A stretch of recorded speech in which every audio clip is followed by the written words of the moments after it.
Hello guys, जैसा कि आप सभी जानते हैं हमारा steno for all YouTube channel है। यहाँ बेसिक से लेकर एक्सपर्ट लेवल की आपको क्लास उपलब्ध कराई जा रही है।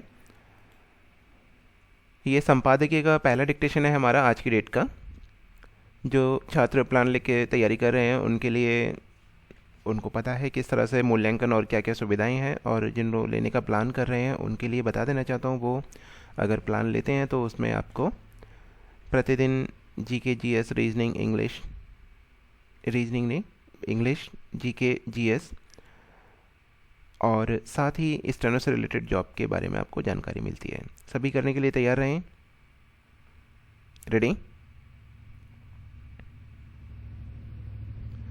धर्म को भूलते जाना या उसके वास्तविक स्वरूप से अनभिज्ञ रहने का ही परिणाम है कि व्यक्ति हर क्षण दुख और पीड़ा को जीता है, तनाव का बोझ ढोता है, चिंताओं को विराम नहीं दे पाता, लाभ हानि, सुख दुख, हर्ष विषाद को जीते हुए जीवन के अर्थ को अर्थहीन बनाता है।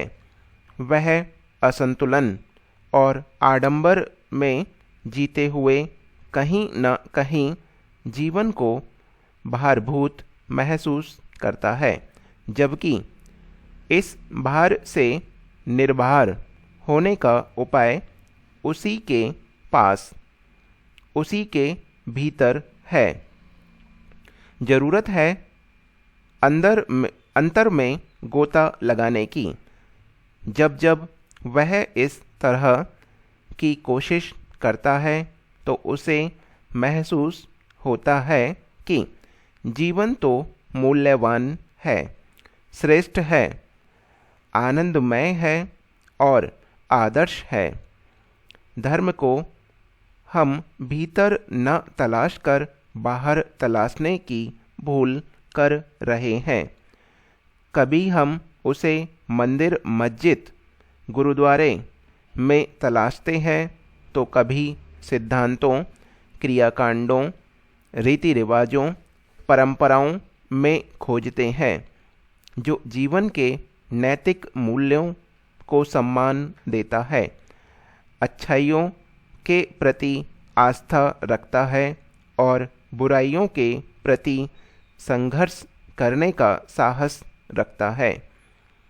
उसकी संवेदना दुखी और पीड़ित मानवता के लिए हर क्षण जीवंत रहती है।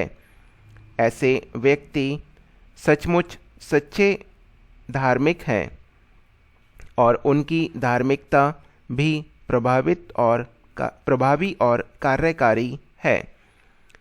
धर्म का महत्वपूर्ण पड़ाव यही है कि हम सही को सही समझें और गलत को गलत। गांधी जी के 3 बंदरों की सीख धर्म की सार्थक व्याख्या है कि बुरा मत देखो, बुरा मत सुनो, बुरा मत कहो। धर्म की शिक्षा लौकिक विषय की तरह नहीं दी जा सकती, हृदय की भाषा में दी जाती है। भगवान महावीर आदमी को उपदेश दृष्टि देते हैं कि धर्म का सही अर्थ समझो, धर्म को सही अर्थ में जियो। धर्म हमें सुख, शांति, समृद्धि आज अभी दे या भविष्य में, इसका मूल्य नहीं। मूल्य है धर्म तुम्हें समता, पवित्रता, संवेदना और करणीय अकरणीय का ऐसा सूत्र देता है कि हर परिस्थिति में तुम अनछुए रह सको और उन क्षणों में आनंद की अनुभूति कर सको।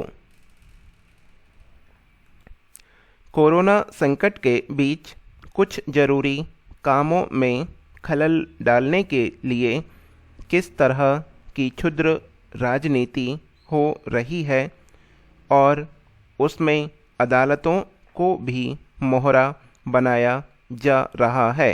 इसका परिणाम है संसद के नए भवन के निर्माण से संबंधित सेंट्रल विस्टा परियोजना का काम रोकने की मांग। यह मांग पहले सुप्रीम कोर्ट में की गई। वहां से निराशा हाथ लगने के बाद हाई कोर्ट जाया गया।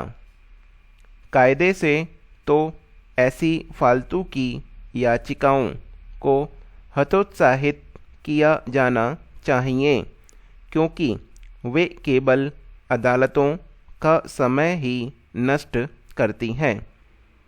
सेंट्रल विस्टा का काम रोकने की चाह रखने वाले किस कदर दुर्भावना से भरे हुए हैं, इसका पता उनकी ओर से इस परियोजना को मौत का किला करार दिए जाने से लगता है। ऐसी दलीलें वही दे सकता है जो सेंट्रल विस्टा को लेकर नफरत से भर गया हो। याचिकाकर्ताओं की ओर से इस परियोजना की तुलना नाजियों के यातना केंद्र से करते हुए यह दलील दी गई कि इस वक्त वहां निर्माण काम जारी रहने से कोरोना संक्रमण तेजी से फैल सकता है। ऐसी मनगढ़ंत दलीलों को महत्व देने का मतलब होगा देश में सड़क, रेल, पुल, मेट्रो आदि से संबंधित समस्त निर्माण कार्य रोक देना। क्या इससे संक्रमण थम जाएगा? आखिर जब कोरोना काल में ट्रेनें चल रही हैं, हवाई जहाज उड़ रहे हैं और अन्य तमाम काम हो रहे हैं, तब फिर सेंट्रल विस्टा का काम क्यों नहीं हो सकता? पहली नज़र में किसी को यह लग सकता है कि सेंट्रल विस्टा का काम रोकने की मांग करने वाले मजदूरों के हितैषी हो सकते हैं, लेकिन ऐसा है नहीं, क्योंकि यदि काम रुकता है तो सबसे पहले मजदूरों के पेट पर ही लात पड़ेगी। आखिर कुछ लोग यह क्यों चाहते हैं कि सेंट्रल विस्टा के निर्माण कार्य में लगे मजदूर अपनी रोजी रोटी से हाथ धो बैठें? इस सवाल का जवाब यही है कि वे किसी न किसी बहाने राष्ट्रीय महत्व की इस परियोजना में अड़ंगा डालना चाहते हैं। इस तरह की चाह कई राजनीतिक दलों और खासकर कांग्रेस की भी है और इसीलिए पिछले दिनों उसके समेत अन्य दलों के नेताओं की ओर से प्रधानमंत्री को कोरोना से निपटने के लिए जो सुझाव दिए गए, उनमें एक यह भी था कि सेंट्रल विस्टा का काम रोक दिया जाए। कांग्रेस पहले दिन से इस परियोजना के पीछे पड़ी है, जबकि उसकी पहल उसके सत्ता में रहते समय ही हुई थी। शायद कांग्रेस यह नहीं चाहती कि सेंट्रल विस्टा के रूप में कोई ऐसी विरासत बने जिसका श्रेय किसी और को जाए। यह और कुछ नहीं ईर्ष्या की आग है, जिसमें उसके समेत कुछ और दल एवं समूह जल रहे हैं। आपदा के अवसर मानने वाली बिरादरी शीर्षक से पिछले दिनों लिखे अपने लेख में प्रदीप सिंह ने सटीक टिप्पणी की है। इसमें दो राय नहीं कि आज कोरोना महामारी को विरोधी नेता देश के कर्मवीर प्रधानमंत्री श्री नरेंद्र मोदी को घेरने के अवसर के रूप में ले रहे हैं। एक गरीब चाय बेचने वाले का बेटा देश का प्रधानमंत्री बना है तो यह कुछ लोगों को अच्छा नहीं लग रहा है। गुजरात में वर्षों श्री नरेंद्र भाई मोदी मुख्यमंत्री रहे। उनका विकास का गुजरात मॉडल बड़ा लोकप्रिय हुआ। गोधरा कांड से लेकर केंद्र में उस समय कांग्रेस सरकार ने उन्हें घेरने की असफल कोशिश की। वर्ष 2007 में गुजरात विधानसभा चुनाव में सोनिया गांधी ने तो उन्हें मौत का सौदागर कह दिया। टुकड़े टुकड़े गैंग शाहीन बाग और इन दिनों दिल्ली के विभिन्न सीमाओं पर धरने पर बैठे लोगों का डीएनए एक ही है। भारत एक बड़ा देश है, दुनिया का सबसे बड़ा बाजार है। नरेंद्र मोदी के आत्मनिर्भर भारत के नारे से कई देश परेशान हैं। प्रधानमंत्री नरेंद्र मोदी पिछले साल कोरोना से लड़ने के लिए वैक्सीन बना रहे वैज्ञानिकों से वार्ता कर रहे थे तो यही गैंग उनका मजाक उड़ा रहा था।